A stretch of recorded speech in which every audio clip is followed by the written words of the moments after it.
जसमीत कौर जी। राधे राधे।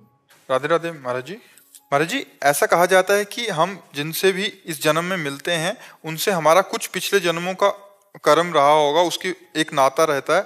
तो महाराज जी ये सच है? और क्या आपसे भी कुछ नाता रहा होगा कुछ कर्मों का? देखो, हम सबका एक नाता तो है कि एक ही बाप की संतान है। हम सब प्रभु के अंश हैं, तो हम सब एक के ही हैं। वो मेड़े आके लगती हैं, वहां से पास एक ही से हुए हैं। सबके पिता भगवान ही हैं। ममैवांशो जीवलोके जीवभूता सनातन। भगवान कह रहे हैं तू मेरा सनातन अंश है, ममैवांशो, मेरा अंश है। तो हम सब भगवान के अंश हैं। अब सुखद या दुखद मिलन दो प्रकार का होता है। वो हमारे कर्मों के अनुसार होता है, पाप और पुण्य कर्मों के अनुसार।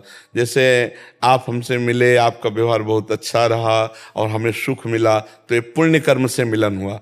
अचानक हमारा धक्का लगा, बड़ा क्लेशात्मक मिलन हुआ, लेकिन है ये पूर्व का कर्म संस्कार हमारे पाप के थे, तो वो हमको दंड मिलने लगा।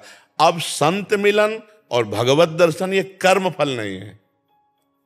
अब मोहि भाव भरोस हनुमंता, बिनु हरि कृपा मिले नहीं संता। बिना हरि की कृपा के संतों का मिलन नहीं होता।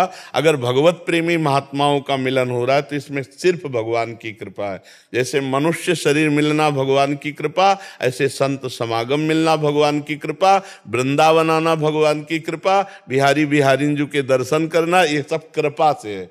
एक डिपार्टमेंट कृपा का है और एक कर्म का है। कर्म दो प्रकार के होते हैं, पुण्य और पाप। उनका शुभ और अशुभ, सुख और दुख परिणाम होता है। लेकिन ये जो भागवतिक है, ये सिर्फ कृपा से होता है। इस मिलान को हम कर्म से न जोड़े, ये कृपा से मिलना।